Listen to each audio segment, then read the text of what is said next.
Frequency Podcast Network. Stories that matter, podcasts that resonate. The race had already been defined, many times over. Really, it had been seemingly set in stone for years. And then, over the course of a month, it wasn't. By now, of course, you know that Kamala Harris has all but secured the Democratic nomination for president in the wake of Joe Biden's decision to step back from the race. What is still to be decided, however, is just about everything else. How will Harris fare as a candidate? How will the Republican Party try to define her, and will it work? How will she use her prosecutor's background to attack Donald Trump? And how has she seemingly been able to energize a base that had spent months moping towards a likely defeat? Oh, and do you, in fact, think you just fell out of a coconut tree? You think you just fell out of a coconut tree? You exist in the context of all in which you live and what came before you.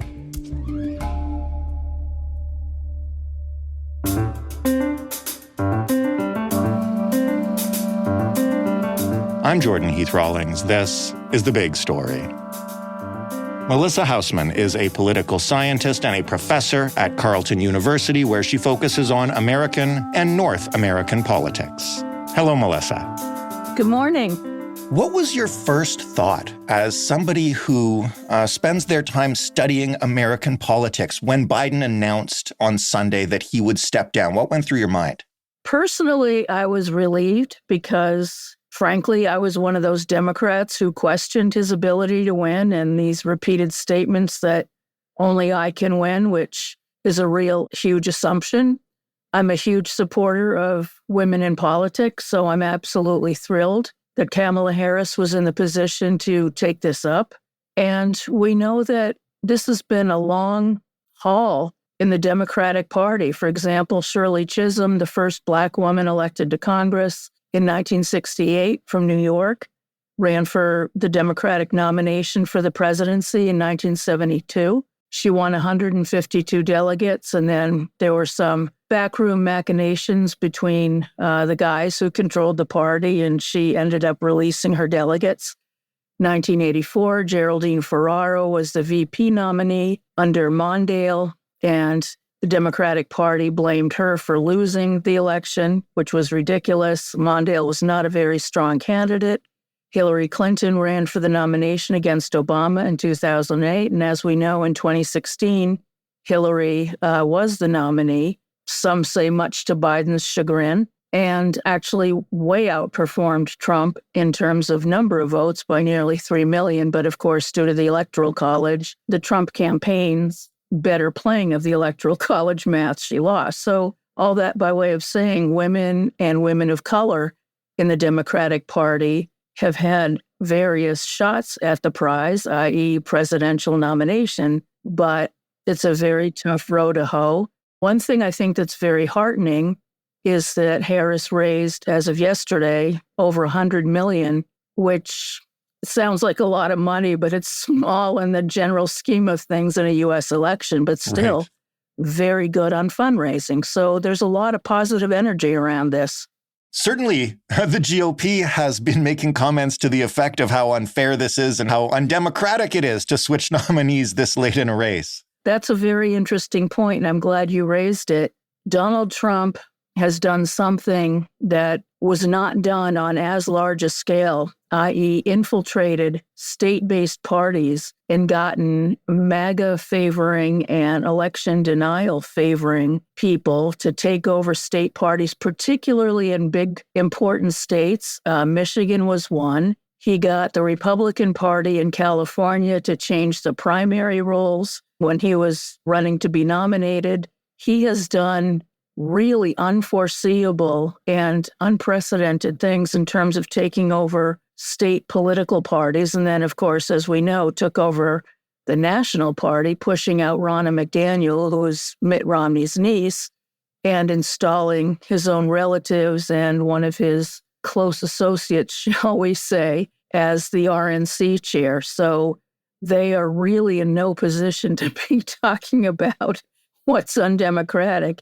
given that Trump has basically eviscerated the Republican Party as an historic, vigorous party organization and turned it into basically a one-man show. You mentioned the amount of money that Harris raised in such a short time. You mentioned that number is, comparatively small in the grand scheme of things, but how much of a difference could the fundraising excitement around Harris make in the race? It could be huge. Elon Musk has, of course, committed to sending $45 million a month to a super PAC, which is basically there to run ads. And that's where the fundraising for Harris could play a big part, to run these ads to counter the ads on the Trump side. I mean, being able to buy media time is incredibly important. Mm-hmm. The other thing, of course, where the fundraising can help, if it's not donated to a super PAC, which again can only run ads, is in supporting and fleshing out state party organizations and giving the money to hire paid canvassers and people to do the phone banks and all that. I mean, every bit of this costs a lot of money. Texting platforms cost a lot of money. I mean, it's like 23 cents for a short message or something. Right. It's just like cha-ching, cha-ching. In terms of how the GOP must shift their campaign now that they're facing a different nominee, what challenges does now pivoting to Harris pose to them? I think very large, to be honest. We know that Harris has already been going against Trump, as she did in Milwaukee yesterday when she was talking about her record as Attorney General and prosecuting attorney in California. And she said, this was a really succinct little clip. I know his type. And she talked about prosecuting for-profit colleges. And of course, Trump had one, and prosecuting sexual predators. And of course, Trump has been hit with a civil suit and had to pay out millions of dollars. J.D. Vance, I don't think really has a very good handle. He seems to have been assigned, at least now, the role of attack dog against Harris. He doesn't have much really in ammunition. There are multiple faces to J.D. Vance. We all know about Hillbilly Elegy and his very tough upbringing. But since that time, he went to Yale Law School, and his wife also went to Yale Law School, was a very successful attorney. And the other piece, which knocks down Vance's working class hero bit, is that he worked in Silicon Valley, and he actually brings lots of Silicon Valley tech money to the Trump campaign. So again, the guy's a millionaire, and he's got important connections to the tech sector. So in some ways, this election is going to be very interesting because historically, California is the biggest part of fundraising for the Democratic Party in recent years, not in a small amount because of former Speaker Nancy Pelosi and her prowess as a fundraiser.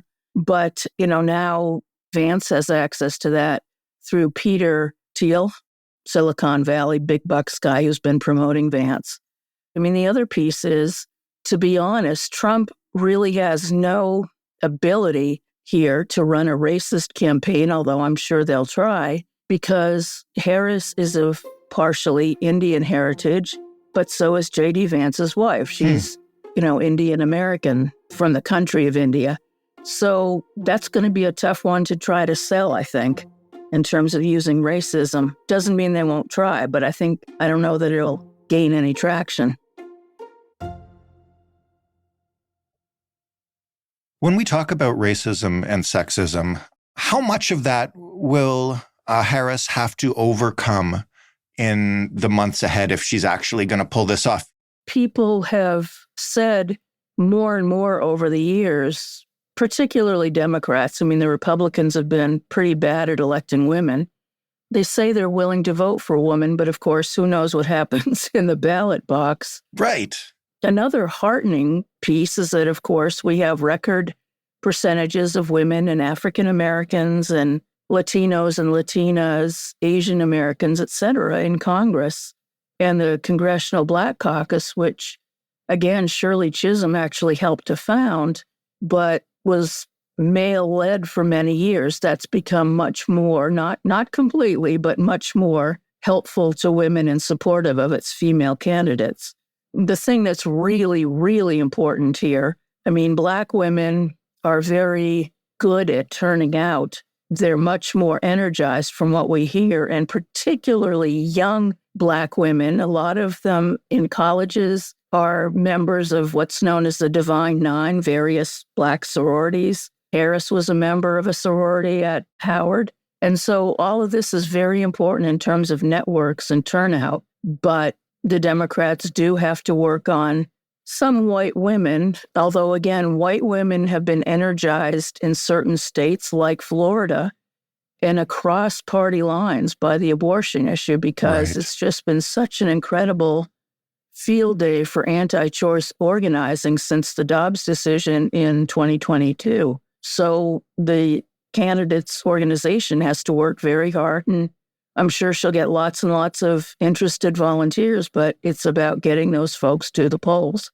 What could Harris do now to shore up support and perhaps take some chunks out of the undecided column?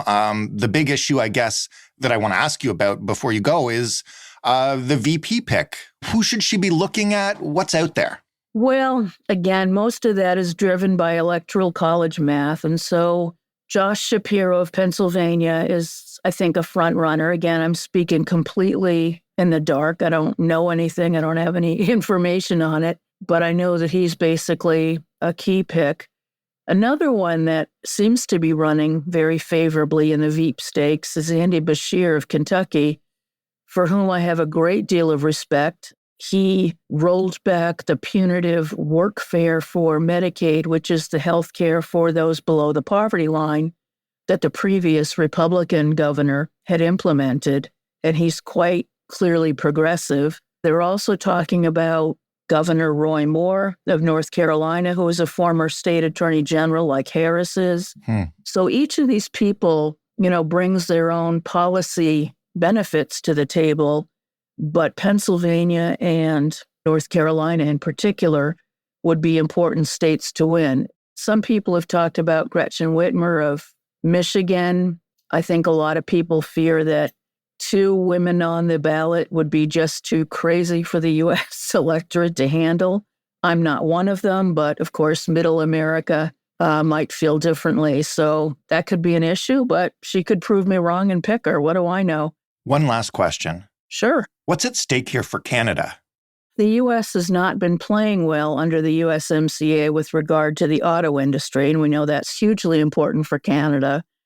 On the other hand, Canada and Mexico took the U.S. to the USMCA tribunal, and the U.S. lost. So there wouldn't be much of a difference.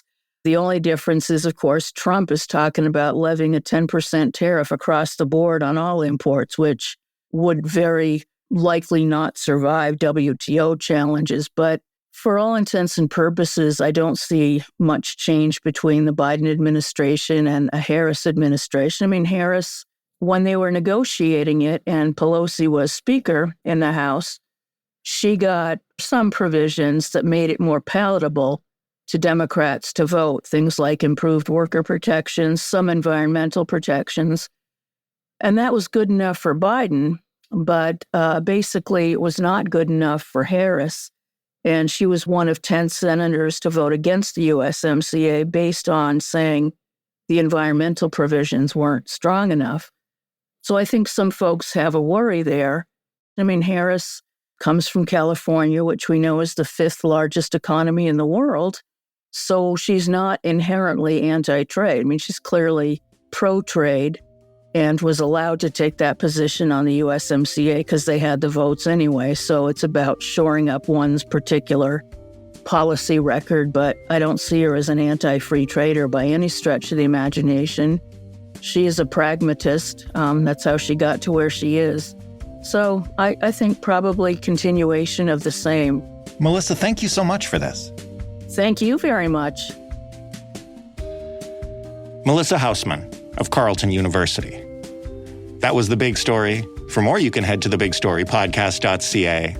You can shoot us some feedback. Let us know what you thought about this episode. I am particularly curious in hearing from our listeners about how much they want us to cover American politics. Do you come to us because we stick to Canada? Are these issues big enough that we better pay attention wherever we live? What do you want to see as we move into the 100 days that will decide at least America's future? The way to do it, as always, email hello@thebigstorypodcast.ca or phone by leaving a voicemail at 416-935-5935. The Big Story is in all your favorite podcast players and all your least favorite podcast players. And it's on smart speakers if you ask them to play the Big Story podcast. Thanks for listening. I'm Jordan Heath Rawlings. We'll talk tomorrow.